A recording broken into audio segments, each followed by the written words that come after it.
Assalamualaikum warahmatullahi wabarakatuh dan selamat pagi. Di sini kita akan membahas tentang bab 3 yaitu permasalahan ketenagakerjaan dalam pembangunan ekonomi.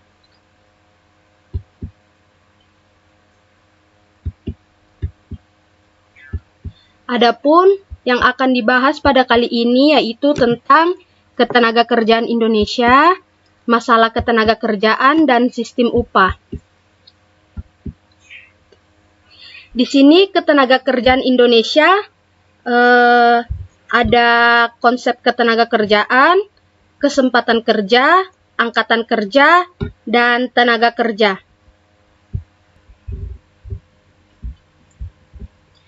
Jadi, angkatan kerja adalah penggolongan lanjutan dari tenaga kerja. Mereka yang termasuk ke dalam angkatan kerja merupakan penduduk usia produktif yang telah memiliki pekerjaan sementara tidak bekerja atau menganggur.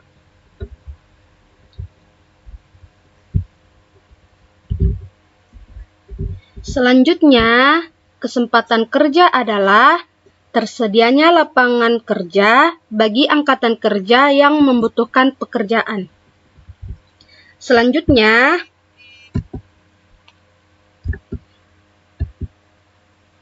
tenaga kerja sendiri adalah setiap orang yang mampu melakukan pekerjaan guna menghasilkan barang dan atau jasa, sebaiknya untuk memenuhi kebutuhan sendiri maupun masyarakat.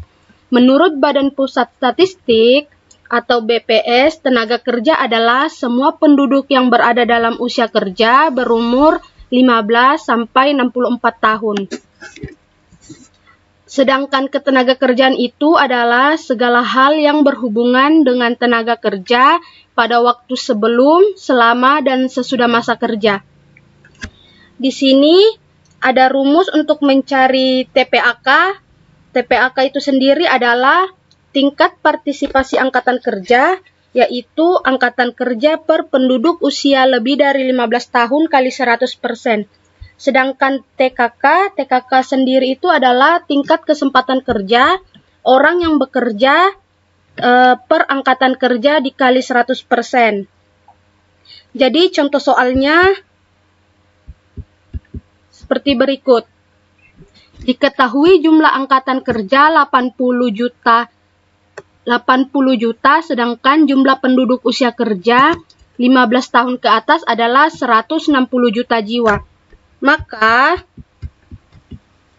80 juta per 160 juta dikali 100% sama dengan 50%.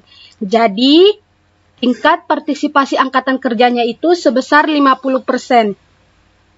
Contoh soal yang kedua adalah jika negara A jumlah penduduk yang bekerja sebesar 900 juta jiwa, sementara jumlah tingkat kerja 1.500 juta jiwa, besar tingkat kesempatan kerja pada negara A adalah sebesar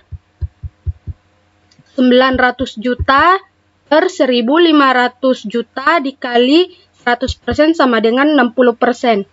Jadi, tingkat kesempatan kerja pada negara A adalah 60%.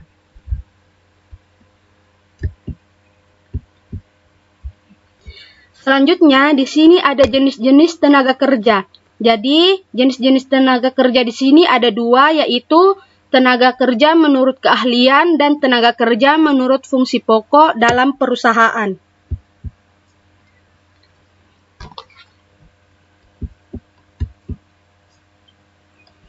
Tenaga kerja menurut keahlian ada tiga, yaitu tenaga kerja terdidik, tenaga kerja terlatih, dan tenaga kerja tidak terdidik dan tidak terlatih. Tenaga kerja terdidik adalah tenaga kerja yang mendapatkan suatu keahlian atau kemahiran pada suatu bidang karena sekolah atau pendidikan formal dan non-formal. Contohnya, guru, dokter, polisi, dan lain-lain. Sedangkan tenaga kerja terlatih adalah tenaga kerja yang memiliki keahlian dalam bidang tertentu yang didapatkan melalui pengalaman kerjanya. Contohnya akuntan, teknisi, dan sopir. Selanjutnya, tenaga kerja tidak terdidik dan tidak terlatih. Tenaga kerja tidak terdidik dan tidak terlatih adalah tenaga kerja kasar yang hanya mengandalkan tenaganya saja. Contohnya, kuli bangunan dan buruh cuci. Di sini tenaga kerja menurut fungsi pokok dalam perusahaannya ada 3, yaitu tenaga kerja bagian produksi, tenaga kerja bagian pemasaran, dan tenaga kerja bagian umum dan administrasi. Tenaga kerja bagian produksi adalah tenaga kerja yang pekerjaannya membuat produk atau barang-barang yang dipasarkan. Contohnya buruh pabrik. Selanjutnya, tenaga kerja bagian pemasaran adalah tenaga kerja yang bekerja pada bagian pemasaran. Jenis tenaga ini biasanya bertanggung jawab dalam memasarkan produk yang telah dibuat, contohnya marketing. Dan yang terakhir, tenaga kerja bagian umum dan administrasi. Tenaga kerja ini adalah tenaga kerja yang bekerja dalam bidang mengurus surat menyurat atau kepentingan lainnya di luar kepentingan pemasaran dan produksi. Contohnya sekretaris.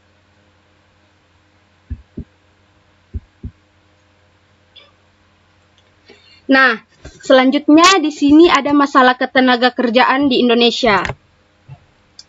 Ketenaga kerjaan di Indonesia ada 4, yaitu jumlah angkatan kerja tidak sebanding dengan kesempatan kerja, mutu atau kualitas tenaga kerja yang rendah, pemutusan hubungan kerja atau PHK, tingkat upah rendah, atau upah minimum regional atau UMR.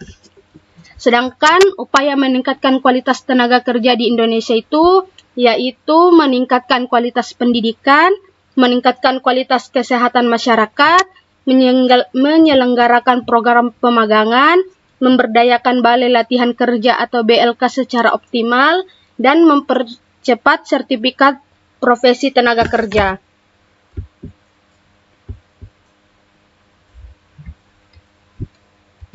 Selanjutnya yaitu sistem upah. Sistem upah di sini ada teori upah dan sistem upah yang berlaku di Indonesia.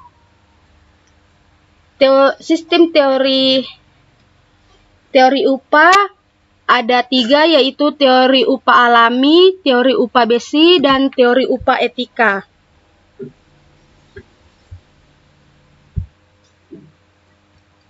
Teori upah alami disebut juga sebagai teori upah normal yang dikemukakan oleh David Ricardo. Teori upah alami adalah upah yang besarnya tergantung pada kekuatan permintaan dan penawaran tenaga kerja di pasar. Upah alami merupakan upah yang dipakai sebagai acuan agar pekerja hidup layak. Selanjutnya, teori upah besi dikemukakan oleh Ferdinand. Menurutnya, upah yang diterima pekerja merupakan upah yang minimal sehingga pengusaha dapat meraih laba yang sebesar-besarnya.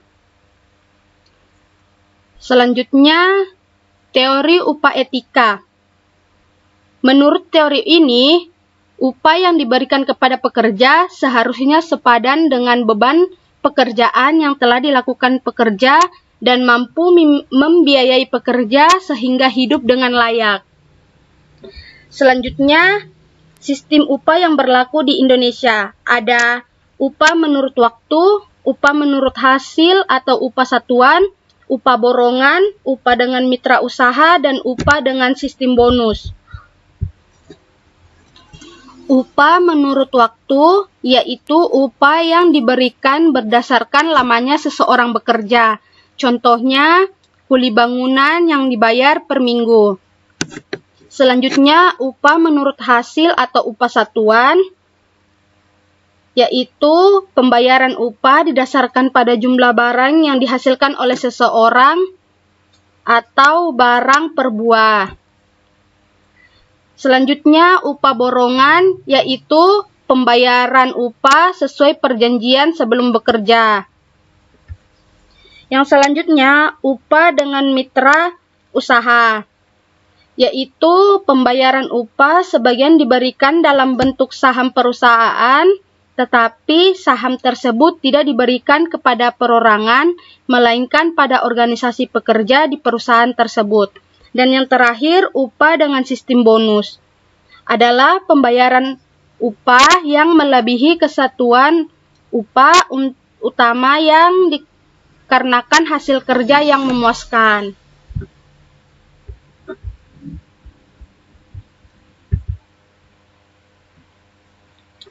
Selanjutnya,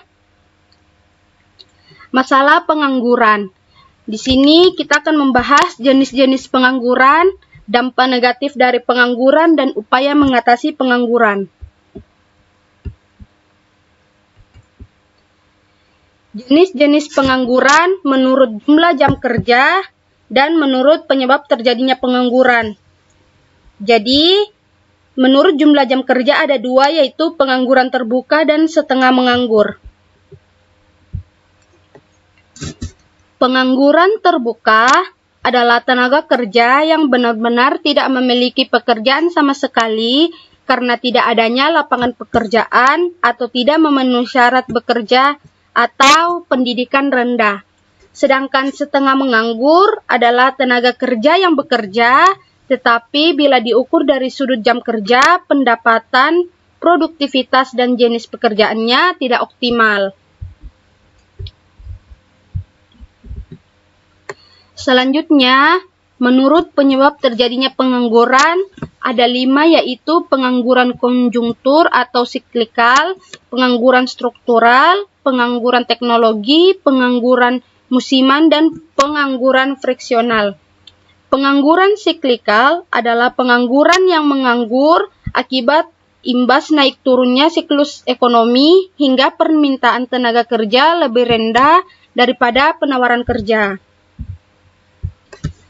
Selanjutnya, pengangguran struktural. Pengangguran struktural adalah pengangguran yang disebabkan oleh penganggur yang mencari lapangan pekerjaan tidak mampu memenuhi persyaratan yang ditentukan oleh pembuka lapangan pekerjaan. Yang ketiga yaitu pengangguran teknologi. Pengangguran teknologi adalah pengangguran yang disebabkan perkembangan atau pergantian teknologi. Perubahan ini dapat menyebabkan pekerja harus diganti untuk bisa menggunakan teknologi yang ditetapkan. Selanjutnya, pengangguran musiman adalah pengangguran akibat siklus ekonomi yang berfluktuasi karena pergantian musim. Umumnya pada bidang pertanian dan perikanan, contohnya para petani dan nelayan. Dan yang terakhir yaitu pengangguran fiksional. Pengangguran friksional adalah pengangguran yang disebabkan adanya kesulitan mempertemukan antara pihak yang membutuhkan tenaga kerja dengan pihak yang memiliki tenaga kerja atau angkatan kerja.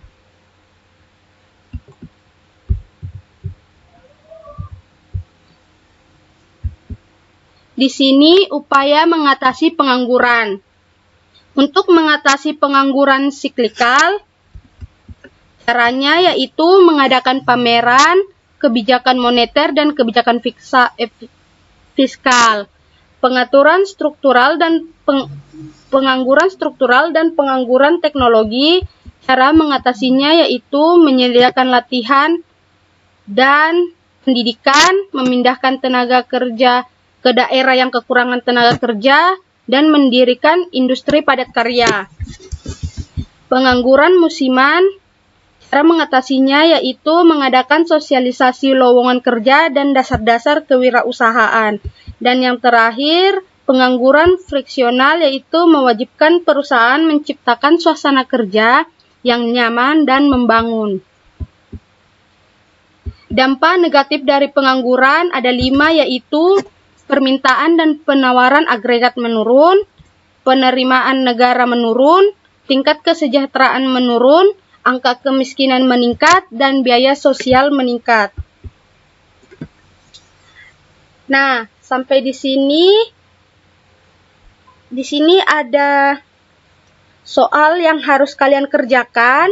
untuk menambah pengetahuan kalian sampai di mana mengukur tentang kepemahaman Anda tentang materi ketenagakerjaan ini.